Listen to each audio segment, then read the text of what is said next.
Bismillahirrahmanirrahim. Alhamdulillahilladzi hadana wa waffaqana ila siratil mustaqim. Siratillahil azizil hakim. Ashhadu an la ilaha illallah wahdahu la syarika lahur rahmanir rahim. Wa ashhadu anna sayyidana Muhammadan abduhu wa rasuluhul karim. Syahadatan tunjina min azabin alim wa tudkhiluna jannatan na'im.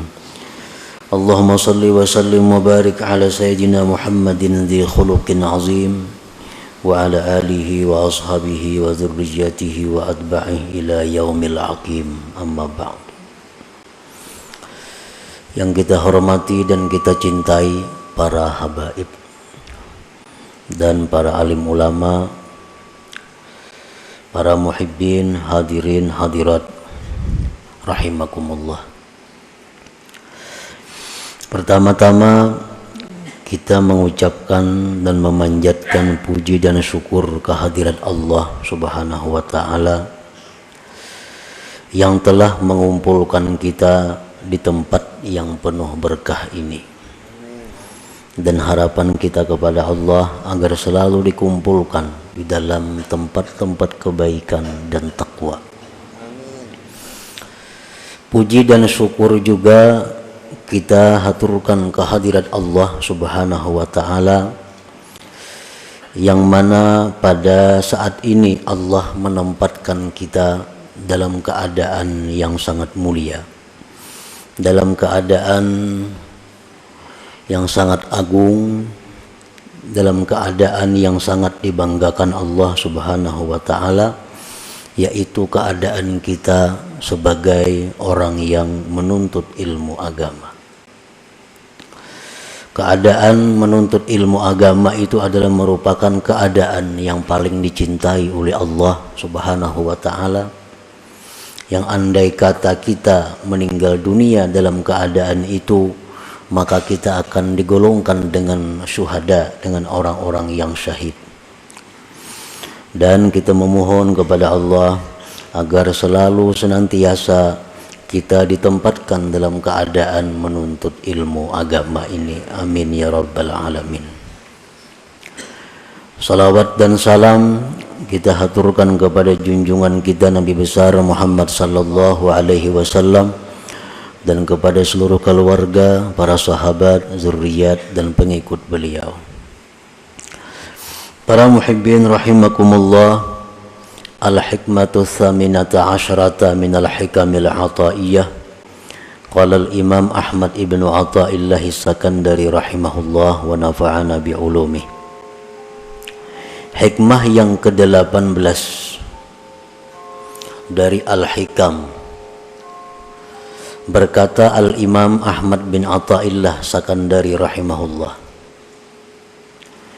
ihalatukal a'mala ala wujudil farag min ru'unatin nafsi, yang artinya menundanya engkau, melambatkannya engkau akan amalan-amalan atas adanya kelapangan, termasuk kebuduhan diri. Itulah artinya hikmah yang ke-18 ini. Penjelasannya adalah idza kana al-'abdu mutalabbisan bihalin min ahwalid dunya kat-tijarah wa nahwiha wa kana lahu fiha syughlun yamna'uhu minal amal bil a'malis salihat wal wazaifid diniyah wa ahala dhalikal amal ala faraghi min tilkal ashghal wa qala idza tafarragtu amiltu dhalik fadzalika min hamaqati nafsi. Apabila adalah seorang hamba berkecimpung dengan keadaan dari keadaan duniawi, apabila seorang hamba bergelut dengan urusan-urusan duniawi, seperti perdagangan dan seumpamanya. Dan adalah bagi dia seorang hamba tadi pada keadaan tersebut kesibukan yang mencegah dia, yang menghalangi dia daripada beramal dengan amal-amal yang saleh dan tugas-tugas keagamaan. Dan dia menunda yang demikian amal itu atas kelapangannya dari yang demikian itu kesibukan-kesibukan. Dan dia berkata, apabila aku telah lapang, maka aku akan beramal saleh yang demikian itu. Maka yang demikian itu adalah merupakan kebodohan seorang hamba tersebut. Nah, ini manusia, ini hamba Allah, orang yang sangat sibuk dengan urusan-urusan yang sifatnya dunia. Baik inya bertani, baik inya berdagang, baik inya pegawai, apapun keadaannya, dia sibuk. Dan kesibukannya itu menghalangi dia daripada beramal saleh, daripada melaksanakan tugas-tugas keagamaan yang semestinya. Kada sempat lagi inya beramal saleh, kada sempat lagi melaksanakan tugas-tugas agama karena kesibukannya tadi. Dan dia menunda yang demikian itu beramal saleh atas waktu lapang dari itu kesibukan-kesibukan tadi. Dan dia mengatakan, apabila aku nantinya sudah lapang, maka aku akan beramal amal saleh itu. Nah, orang seperti ini di dalam agama dianggap orang yang bodoh ngarannya. Para muhibbin rahimakumullah, tugas-tugas keagamaan, amal-amal saleh yang mesti dilakukan oleh orang yang berakal adalah perbuatan-perbuatan, bacaan-bacaan, tafakkur yang kita dituntut untuk melakukan itu.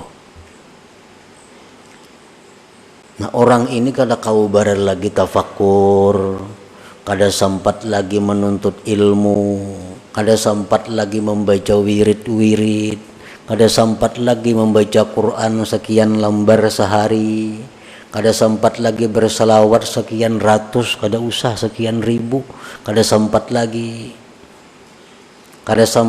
silaturahmi karena banyaknya kesibukannya. Dan dia mengatakan, kaina aku mun sudah lapang bisa ain itu. Ini lagi sibuk, lagi banyak urusan. Nah, bila mana demikian halnya, kita ini dianggap bodoh. Nah, para muhibbin rahimakumullah, dalam sehari semalam ada waktu 24 jam. Nah, bagaimana orang yang berakal itu mengelola waktu 24 jam ini? Bagaimana mestinya orang yang punya akal bisa mengelola waktu 24 jam ini dengan baik, dengan yang diridai Allah? Di dalam Suhuf Ibrahim disebutkan, hendaknya waktu itu dibagi 4. Ada waktunya dalam 24 jam itu kita munajat kepada Allah, seperti sembahyang, membaca Al-Quran, berzikir, termasuk di dalamnya bersalawat. Nah, ada waktu dalam 24 jam untuk itu. Kemudian ada waktu dalam 24 jam itu dia muhasabah dirinya. Muhasabah dirinya. Muhasabah itu artinya adalah menghitung kembali. Sekarang sudah berapa umurku? Berapa banyak sudah waktu yang kuhabiskan untuk agama? Berapa banyak waktu kuhabiskan untuk dunia? Berapa banyak dosa yang diperbuat? Nah, dimuhasabah diri. Nah, dalam 24 jam sehari itu mestinya ada waktu untuk itu.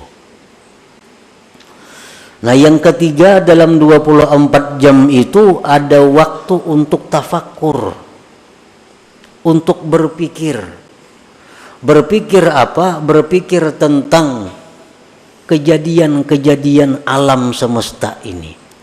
Termasuk di dalamnya adalah menuntut ilmu. Karena menuntut ilmu ini memerlukan tafakur. Memikirkan apa yang disampaikan Rasulullah sallallahu alaihi wasallam.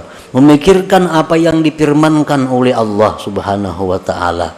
Memikirkan apa yang disampaikan oleh para aulia-aulia Allah. Nah, dalam sehari semalaman ini kita ada waktu untuk itu. 3. Dan yang keempat, di dalam sehari semalaman ini kita ada waktu untuk berusaha menafkahi keluarga. Ada waktu untuk itu. Nah, bila kita bisa mengelola yang demikian, maka kita dianggap sebagai al-aqil, orang yang berakal. Nah, para muhibbin rahimakumullah. Jadi dalam 24 jam itu guring kada dihitung. Jadi guring kita berapa? Misalnya yang kita cukup 8 jam, itu paling banyak guring.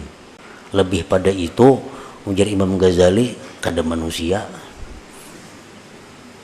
8 jam itu sudah paling full guring. Nah, jadi waktu 24 jam, 8 jam itu kita guring. Guring itu artinya nilainya 0. Kada jadi napa-napa, kada ada dosa, kada ada pahala. Ini guring nang kada ada niat apa-apa, guring semata guring. Orang nang mengertinya guring berniat untuk hak tubuhnya, berniat agar supaya kuat bangunnya kaina. Nah, itu jadi ibadah guringnya. Ini guring nang biasa 8 jam. Kalau niatnya baik makin bagus lagi guring itu. Ada niat-niat guring supaya guringnya jadi ibadah. Nah, 8 jam. Jadi yang tersisa waktu lagi berapa? 16 jam. 16 jam lagi waktu. Nah, 16 jam inilah yang kita bagi 4. 16 jam inilah yang dibagi 4, saparapat itu mestinya untuk urusan duniawi. Nah, saparapat untuk urusan duniawi. 3/4-nya urusan akhirat. Berapa seperapatnya? 4 jam lah. Nah, 4 jam berarti 12 jam lagi. Nah, 12 jam itu kita gunakan untuk ibadah, menuntut ilmu. 12 jam itu kita gunakan lagi untuk sembahyang, untuk zikir, untuk membaca Quran, untuk silaturahmi, untuk kebaikan-kebaikan. Nah, demikianlah orang yang disebut akil, orang berakal. Bila mana kita banyak kesibukan-kesibukan urusan duniawi yang lebih menguasai waktu kita, lalu kita tunda untuk melaksanakan yang demikian tadi, kaina aja kunang ka itu kawa ini kada kawa lagi. Mun 4 jamannya sehari berdagang kada kawa lagi. 4 jamannya lagi sehari kada kawa. Kaina dulu nih tuh. Kayaknya ada aja saatnya nang bujur-bujur kena aku ke akhirat beramal itu nang pol seharian, ada kena saatnya menuah ini kada kawa. Nah, ini menunjukkan kita orang bungul ngarannya. Kada orang pintar itu. Min hamakati nafsi, termasuk kebodohan diri. Kita berpikir macam itu. Nah, di mana seginya kebodohan kita, maka kita ini dipadahkan bodoh bila macam itu. Kaina jaba amalu ini kada kawan lah. Ini banyak itu banyak lagi masalah. Kaina ya dulu bila kaina mulainya nang bujur-bujur. Nah, bila itu kita dikatakan bodoh. Di mana bodohnya? Wa hamakatuhu min salasati aujuh. Bodohnya itu dari 3 sisi. Al-awwalu isaruhud dunya 'alal akhirah allati hiya marji'uhu wa watanuhul hakiki. Wa dha'fu imanihi biqaulihi ta'ala wal akhiratu khairu wa abqa. Bodohnya itu yang pertama adalah dia mengutamakan dunia dari akhirat. Itu pertama. Waktu nang mustinya 4 jam untuk dunia, 12 jam untuk akhirat, dibaliknya 12 jam untuk dunia, cuma 4 jam untuk akhirat. Bisa kada sampai juga 4 jam. Nah, ini orang ngarannya mengutamakan dunia atas akhirat. Sedangkan akhirat itu tempat kembali dan tempat tinggal kita yang sebenarnya. Wa watanuhul hakiki, tempat kita yang sebenarnya itu di akhirat, bukan di dunia ini. Dunia ini hanya perantauan kita untuk menuju akhirat. Macam orang-orang pekerja nang dari Jawa, nang dari daerah mana-mana, ini bekerja di tempat kita. Satu saat pikirannya pasti akan pulang ke tempatnya. Maulainya di sini berhimat untuk membangun tempat ini. Kecuali pikirannya pacang kada bulik lagi ke sana. Kalau pikirannya pasti kembali ke tempatnya, ini di sini hanya mencari sangu, hanya mencari tabungan, hanya mencari bekal untuk bulik kena ke kampungnya, membangun rumah di sana. Nah, membangun apa di sana. Nah, itulah contohnya pengembara. Jadi tempat kita dunia ini hanya tempat sementara kita melewati untuk menuju tempat yang sebenarnya. Imam Ghazali dalam Ihya Ulumuddin mengisahkan bahwa perumpamaan dunia ini adalah orang yang berada di kapal. Nah, kapal di tengah laut. Begitu kapal ini berjalan dengan penumpang-penumpangnya, ujar kapten kapal, kita singgah satu mat di pulau. Nah, kita singgah satu mat di pulau ini untuk mencari bekal, untuk istirahat, untuk apa. Kayaknya kita berbuatan pulang ke kapal ini dan berangkat lagi. Turunan penumpang kapal di pulau. Nah, itulah dunia. Adalah orang kapal yang turun ke pulau itu berpikir bulah rumah di pulau. Kada ada. Kenapa? Karena ini pacang singgah satu mat saja.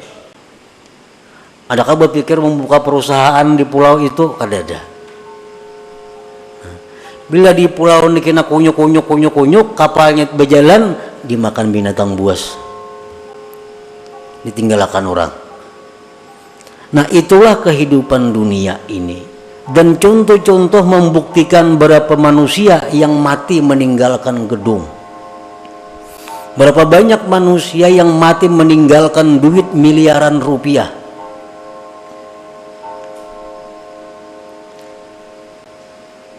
Nah, jadi kebodohannya pertama itu adalah mengutamakan dunia atas akhirat, yang mana akhirat itu tempat kembali dan tempat tinggal yang sebenarnya.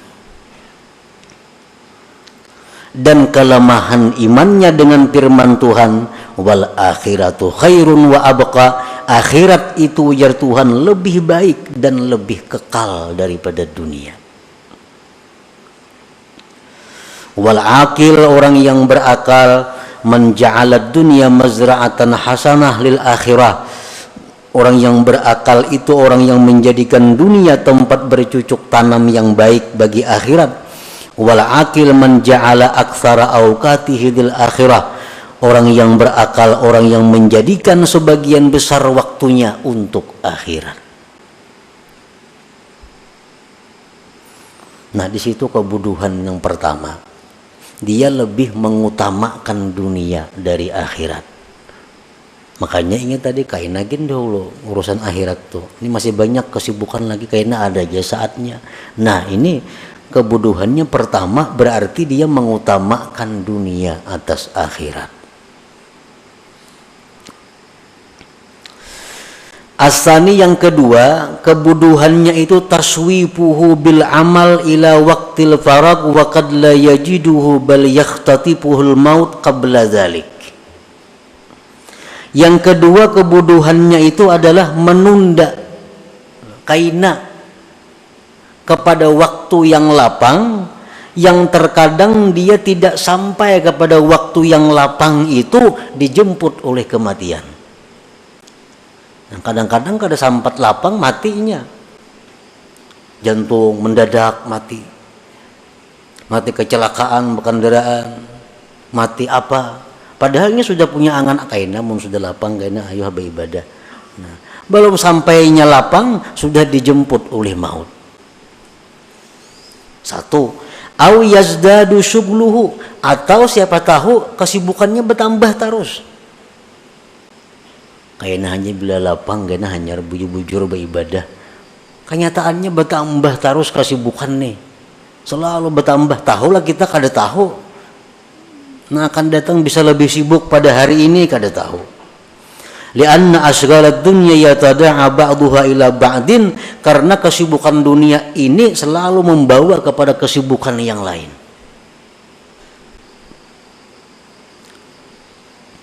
Aw ya'tariduhul marad wa la yastati'u bihil amal, atau di tengah jalan dia datang penyakit kada bisa lagi beramal. Kainagin beramal dulu.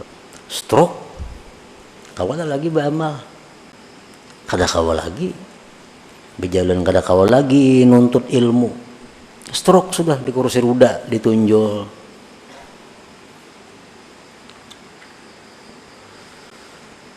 Nah, maka bila mana orang ini seperti keadaan demikian, sakitnya orang ini, kada beramalnya orang ini sia-sia. Lain jika orang ini pak amal dahulu, napa ibadat, imbatunya garing. Begitu garing kada kau lagi beramal, tetap ditulis Tuhan terus. Nah, nyobaannya karena garingnya dahulu pak amal orangnya. Amun dahulu kada pak amal, garing. Nah, kayaknya aku mensihat beramal ya Tuhan lawasnya ikam sihat kada beramal-amal.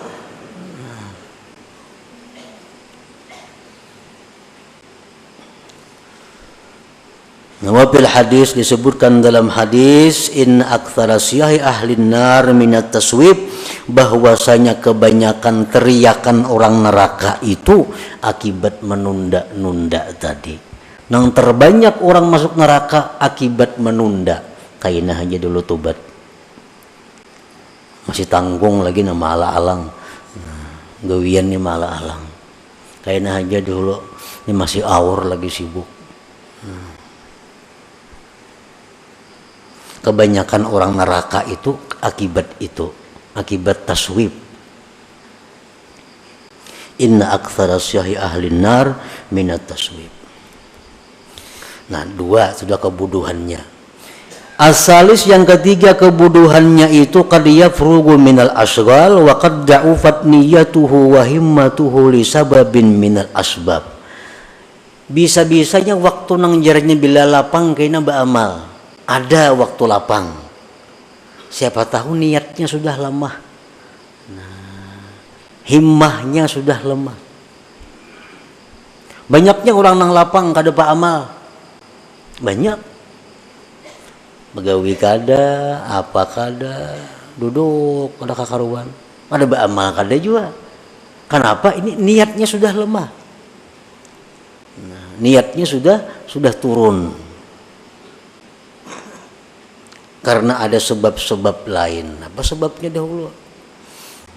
Nah, para muhibbin rahimakumullah, apabila perkataan-perkataan para aulia, sabda-sabda Rasul, firman-firman Allah yang menyuruh kita bangkit untuk beribadah kepada Allah mengetuk hati kita. tapi kita kada mahirani. Dengar ya sudah bisa.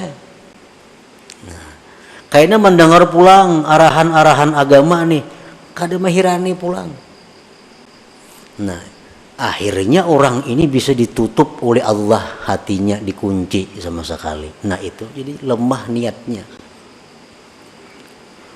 Nah, Allah itu bila mana mengetuk hati kita untuk beribadah mesti disambut walaupun sedikit. Dalam hati ini ada datang ilham dari Allah. Kita menjaga berzikir gitu 10 kali barang. Bila itu kada dihiraukan, kayaknya kada datang lagi ilham-ilham seperti itu. Ada kita mendengar apa hadis Nabi masuk ke dalam hati kita bahwa membaca salawat itu baik. Nah, itu ngarannya ilham Allah kepada hati kita. Salawat itu baik.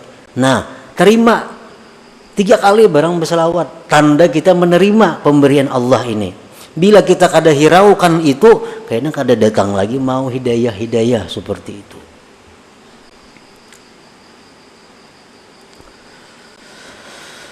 Nah, jadi 3 macam itulah dianggap bodoh tadinya. Orang menunda-nunda amal itu karena 3 macam tadi dianggap bodoh. 1, mengutamakan dunia daripada akhirat, padahal Tuhan sudah jelas mengatakan akhirat lebih baik. Yang kedua, menunda-nunda amal itu padahal kada tahu barangkali kita mati sebelumnya, barangkali garing, barangkali kada ada lagi waktunya. Yang ketiga, barangkali kaina itu lemah niatnya.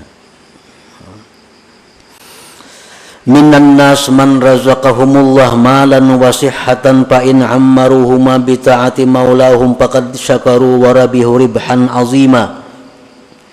Setengah manusia orang yang diberikan Allah harta dan kesehatan, jika dia gunakan keduanya itu dengan taat kepada Tuhan, maka dia mensyukuri dan beruntung yang besar. Orang diberi Tuhan sudah kesehatan, diberi Tuhan harta banyak, digunakannya kesehatannya untuk taat kepada Allah, harta digunakannya untuk taat kepada Allah, orang ini beruntung yang besar dan tergolong orang yang bersyukur. Wa in dayya'uhuma bi an syaghalu bi jam'il mal wat takasur wat talazzuz bis syahawat faqad khasiru khusranan 'azima wa kafaru bihatainin ni'matain wa huwa min alamatil khidlan. Apabila dia menyia-nyiakan umur, sihat dan harta. Ini beri Tuhan harta, diberi Tuhan sihat, tapi disia-siakannya. Dia sibuk dengan jam'il mal wat takasur, dia sibuk dengan mengumpulkan harta dan berbanyak-banyak harta, dan bersenang-senang dengan syahwatnya. Maka orang ini mendapat kerugian yang besar, dan dia kufur dengan nikmat sihat dan nikmat harta itu, dan itu merupakan tanda kehinaan seseorang. Nah, tanda kehinaannya artinya bakal jadi penghuni api neraka maksudnya.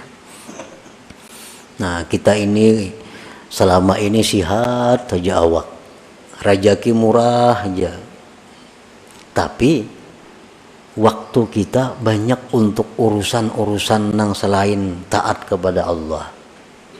Nah, itu alamat kehinaan kita, alamat kesusahan yang panjang bakal kita hadapi di akhirat.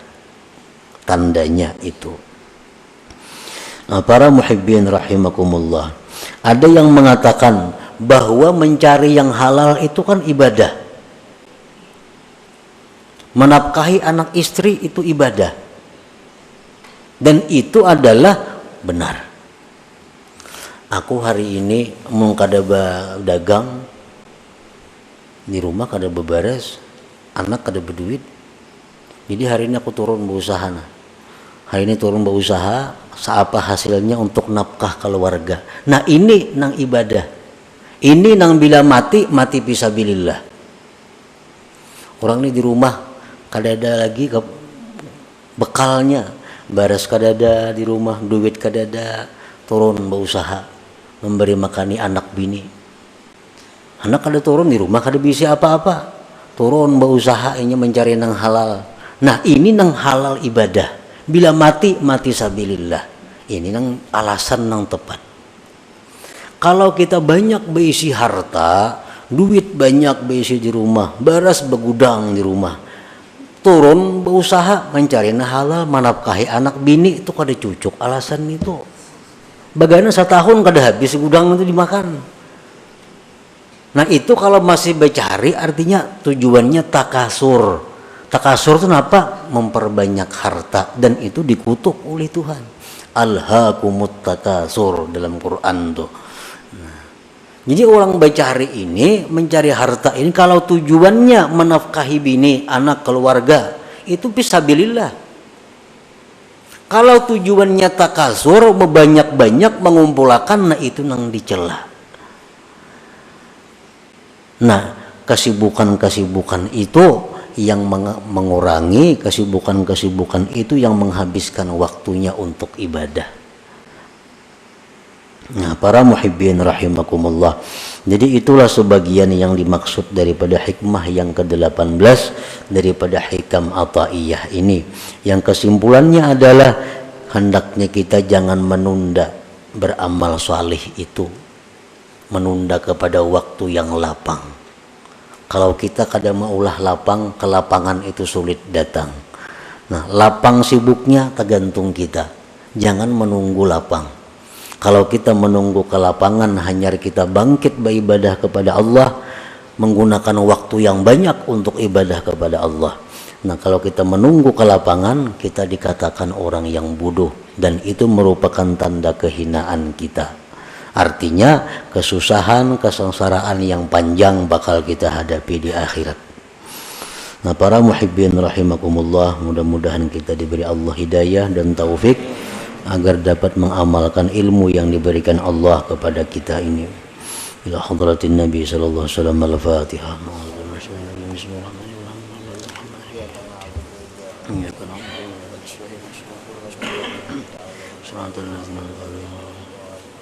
Ya Allah biha, ya Allah biha, ya Allah bi husnil khatimah. Ya Allah biha, ya Allah biha, ya Allah bi husnil khatimah. Ya Allah biha, ya Allah biha, ya Allah bi husnil khatimah. فيا أيها الرجل منه شفاعة صلوا عليه وسلموا تسليما.